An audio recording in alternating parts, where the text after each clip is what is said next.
साथियों, पंचायत मंत्री आदरणीय प्रहलाद पटेल जी ने अपने बयान पर कायम रहते हुए उससे दोहराया है कि हम आगे भी ऐसा ही बोलेंगे।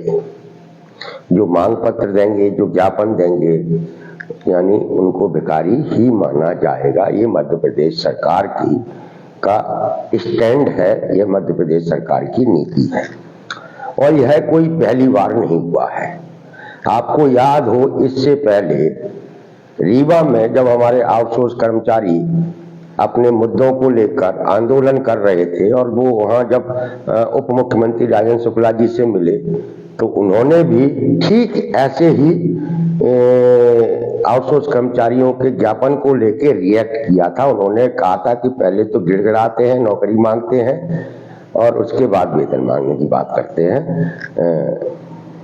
तो ये जो पूरा मामला है, दरअसल देखा जाए तो प्रहलाद पटेल जी ने राजेंद्र शुक्ला जी द्वारा 4 महीने पहले दिए गए वक्तव्य को ही आगे बढ़ाया है।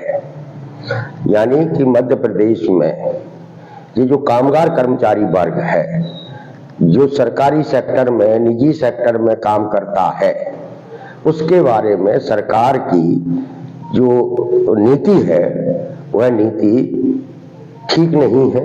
वह उन कर्मचारियों को, उन मजदूरों को, उन श्रमिकों को दोयम दर्जे के नागरिक के रूप में देखता है और यही वजह है कि 10 साल से मध्य प्रदेश में न्यूनतम वेतन रिवाइज नहीं हुआ।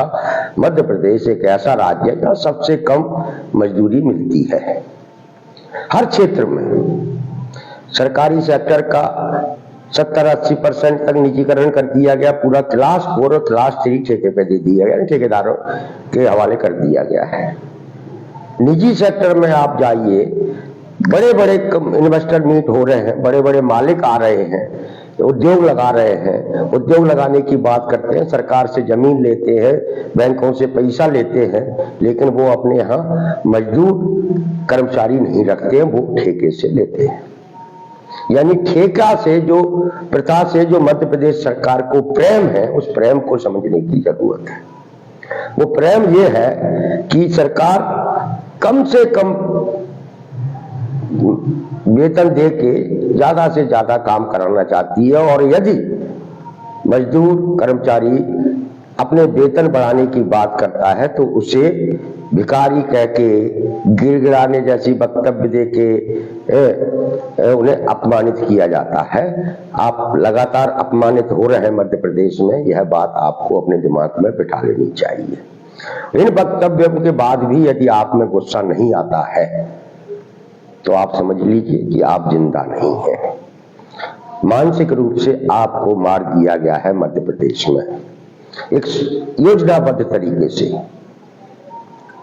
सिलसिलेवार तरीके से सरकार ने कभी भी जो लोगों ने मांगा वो नहीं दिया। आपको मैं 2-3 उदाहरण देता हूं। नंबर 1, किसानों ने कभी भी ये मांग नहीं की थी कि हमें किसान सम्मान निधि दी जाए। किसानों ने हमेशा समर्थन मूल्य की कानूनी गारंटी देने की बात की थी, समर्थन मूल्य फसलों का बढ़ा जाने की मांग की थी, इसी के लिए वो आंदोलन करते थे। लेकिन सरकार ने क्या दिया? सम्मान निधि।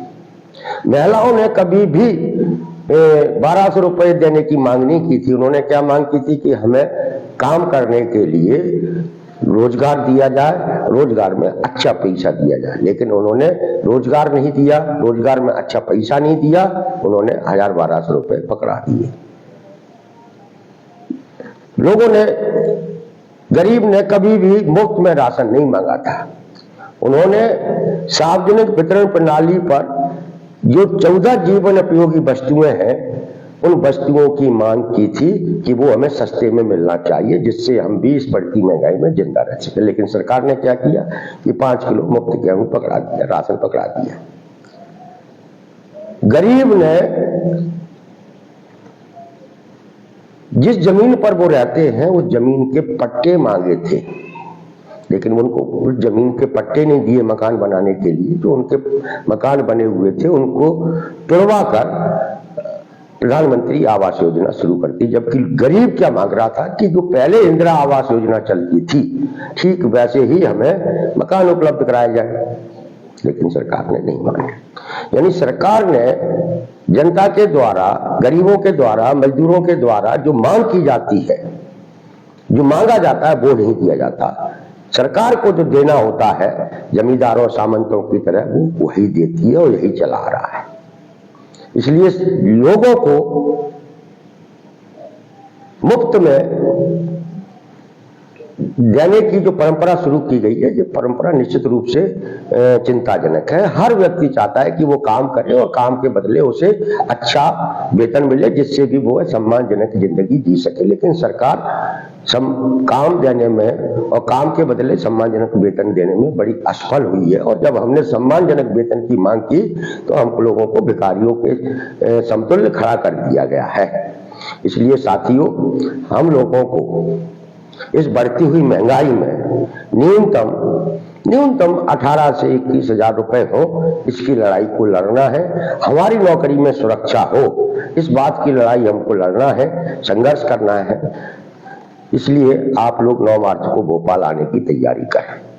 सरकार और पूंजीपति का ऐसा गठजोड़ है, जिस तरीके से सरकार अपने विभागों में 2000, 3000, 5000 रुपए में हमारे चतुर्थ श्रेणी कर्मचारियों से काम करा रही है, उद्योगों का पूंजीपति भी यही चाहता है कि वह भी इतने ही रुपए में अपने कारखानों में मजदूरों से काम कराए। यानी आने वाले दिनों में मजदूरों का शोषण और बढ़ने वाला है, इसका एहसास सरकार को है। इसलिए सरकार की तरफ से अलग अलग मंत्रियों ने उस कर्मचारी और कामगार वर्ग की, मजदूर वर्ग को अभी से अपमानित करना शुरू कर दिया है। इसलिए आप लोगों को भी अपने सम्मानजनक जीवन जीने के लिए, जिंदा रहने लायक वेतन के लिए आपको अभी से एकजुट होकर संघर्ष की तैयारी करनी पड़ेगी। संकट हर सेक्टर में है, पावर सेक्टर में जबरदस्त संकट है, स्वास्थ्य विभाग पूरी तरीके से ठेके पर है, शिक्षा विभाग में का लगभग निजीकरण होता हुआ चला जा रहा है, सहकारिता क्षेत्र में, नगरीय निकाय में, हर क्षेत्र में जो है बड़े व्यापक स्तर पर मजदूरों का, कर्मचारियों का, कामगारों का शोषण हो रहा है। इस शोषण से मुक्ति का एक ही रास्ता है, वो रास्ता है संघर्ष के रास्ते पर चल के ही हम अपने जीवन को बेहतर बना सकते हैं। आप सब साथी 9 मार्च को भोपाल आने की तैयारी करें। धन्यवाद।